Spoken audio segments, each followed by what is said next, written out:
We were there for our people. And I'm saying this to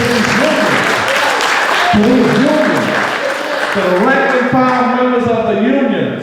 When 32 BJ was fighting for their jobs at the Empire State Building and got arrested, I went to jail with them, not Cuomo. I went to jail with 32 BJ, not Cuomo. I went to jail with them. When the PWU went on strike, and they were in East New York, I was there 3 days on the line with the brothers and sisters, and when Roger Tucson was marched off to jail, I marched with him to jail.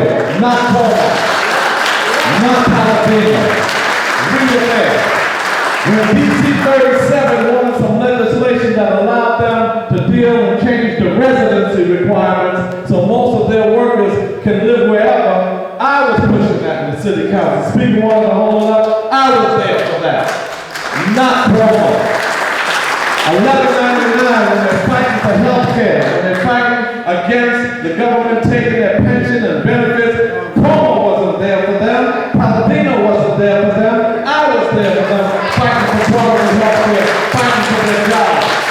When our seniors in a city that has a $63 billion budget want to shut down 50 senior centers, we fought to get 25 back up. I voted against the budget because they shut down the other 25. Wasn't no Cuomo there fighting for those seniors in our community. I was there fighting for our seniors. 1707, the daycare union. They definitely needed support.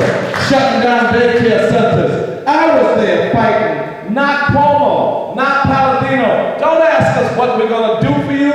You should vote for us because of what we've already done. We've already done. We've already done. We're out there for you already. Folks came up to me and said, I'm unemployed, been a lifelong Democrat, and I'm unemployed. I'll move away from them, but what you gonna do for me? You a lifelong Democrat unemployed? How did you be unemployed being a lifelong Democrat? Well, if you're a lifelong Democrat and broke and unemployed, you need to run away from that party as fast as you can. And whoever wants to do something for you, you need to join that party. Don't come up to me broke and you've been a Democrat all your life. You know, what you gonna do? Well, they don't ask them what they're gonna do. They just, you know what they ask you? You're a Democrat? All right. Those days are over. We're not voting for the lesser of two evils. Right. People vote for no evil, right, Pastor? We're not supposed to vote for evil. That's not happening anymore. We are voting for this freedom party. So this is the greatest opportunity we have to get some real power. Power is the ability to make decisions over the institutions that impact your life. If you can't make those decisions as somebody else is making them for you and impacting your life, you are a 21st century slave. You think you're free? Take your free Latino self, your free black self, walk around this corner 3 times and see if you're not stopped and frisked by the police.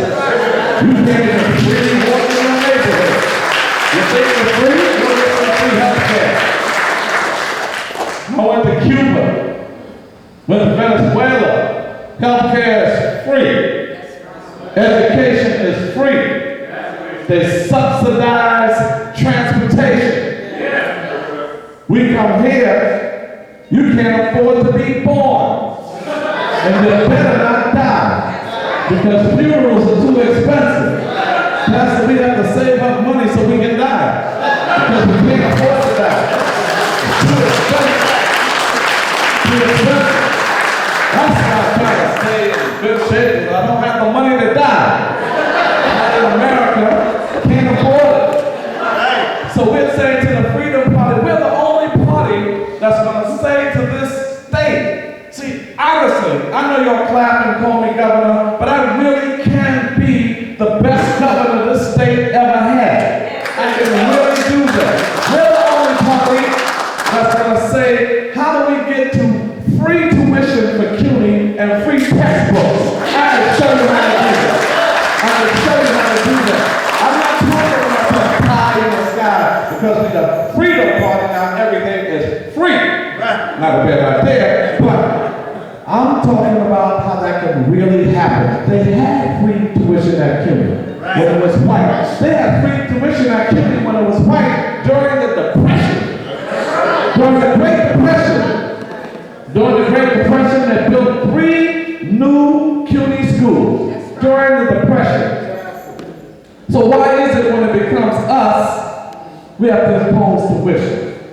I did a study when I was chair of the Higher Education Committee, the fiscal feasibility of free tuition. They raised about 500, 600, 700 million from tuition. And they spend 300, 400, 500 million on tap and other things to help them pay the tuition. Well, put that money in, cancel the tuition. You would have free tuition, and then raise the tax on the rich.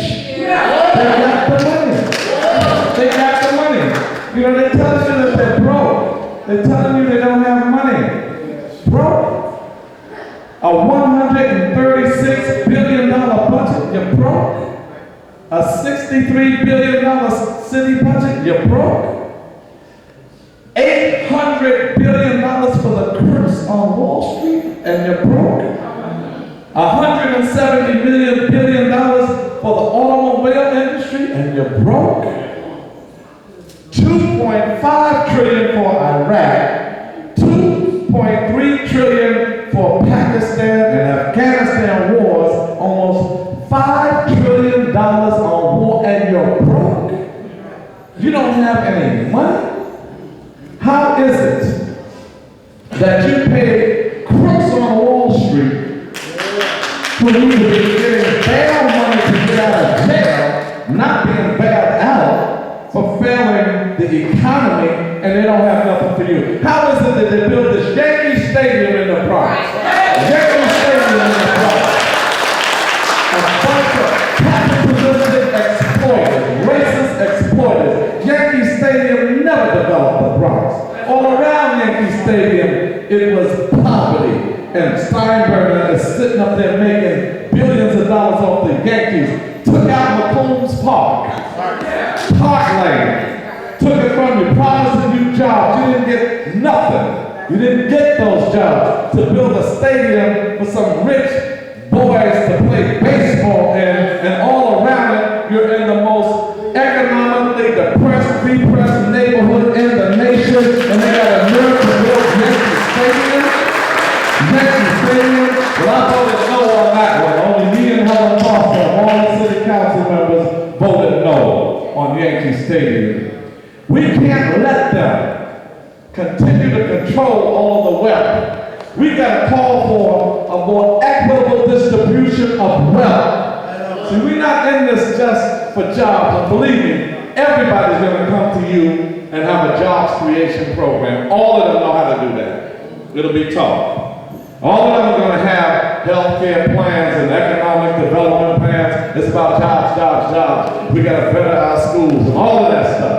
But the Freedom Party is going to say we want a more equitable distribution of wealth and income. Why is it that up on the east side of Carol Maloney's district, the median income is $72,000 for a family of 4? And in the South Bronx, it's $19,000. What happened? In my East New York, it's $26,000. In Harlem, it's $30,000. In Bed-Stuy, it's $28,000, $30,000. How did that happen?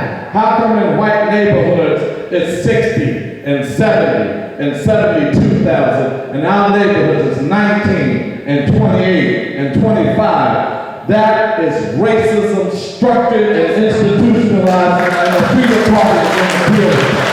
The Freedom Party is going to address those issues.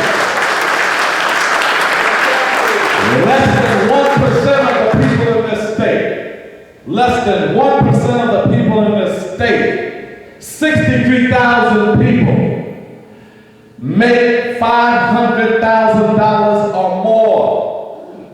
If you tax them progressively, 1.5% for those who are making $300,000, 2.5% at $500,000, 3.5 if you're making $1 million, 5.5 if you're making $5 million, and 7.5 if you're making $10 million or more. That will not hurt any of them, less than 1%, and we will have $8 to $12 billion. Tax the rich.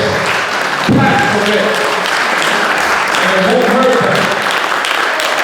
Then we will take that money, earmark $3 billion of it to the transportation of this state. $3 billion, particularly this city. Abolish the MTA. You don't need it. You don't need it. Get rid of the MTA. The MTA's authorities, all these authorities came into existence to Robert Moses, a racist architect. You all remember that book, The Power Broker? That's right. What he did is he created these quasi-government groups called authorities. Port Authority, New York City Housing Authority. What are we doing with the New York City Housing Authority? You got HPD, and you got HUD. Why do you have to have that? What are you doing with the MTA when we have a Department of Transportation in the city? What are you doing with the MTA? A bunch of white boys and a few token blacks that know one, not a few, maybe two, token blacks, and these white guys know nothing about us and how to transport us. When we look at healthcare, we have to have a single payer system. That's right. 32 million people have healthcare insurance now in a broken system. You just help the insurance companies. They said, oh wow, 32 million more Americans are now insured. Yeah, for what? There's a difference between healthcare insurance and health care. I have health care insurance from the city. City councilman got one more work on my teeth. I said, shoot, $1,600, I ain't paying none of that. Busted out my health care insurance. They said, that's $400, where's the other $1,200? I said, what? My insurance only covered $400. And I'm in the city council. See, they said, where's the rest of the money? And can you imagine the brothers and sisters in the hood who don't have this kind of insurance? We got to fight for a single payer system. Medicare for all, Medicaid for all. Don't let them attack Medicaid and Medicare. Just hold it there, fix the product, but put the money so that we can have this. We got to revolutionize this state. We got to revolutionize this society. We got to change structures. We got to bring race front and center. So we're going to talk about race. And we're going to talk about class. And we're going to talk about gender discrimination. That's what the Freedom Party is all about. So I want to close and I want to introduce my running mate, the man who is going to really rock the Attorney General's office. But we're doing all this, and we can do these things and make all these things happen. But we're doing it for Fannie Lou Hamer. Fannie Lou Hamer who fought for us. We're doing it for Donatello, our business council. We have a national party. We're doing it for our sister, Viola Plummer. It's kind of hard for us. We're doing it for Che Guevara. We're doing it for Richard Perez. We're doing it for the Black Panthers. And we're doing it for the Young Lord. And we're doing it for Malcolm X, for Marcus Garvey, and Rosa Parks. And even though she's still alive, we're doing it for Asada Shakur. So she can come back to a country where she might not come back someday. We're doing it for the masses, the Freedom Party. Freedom Party. Hey, Freedom Party, welcome the next Attorney General, Ramon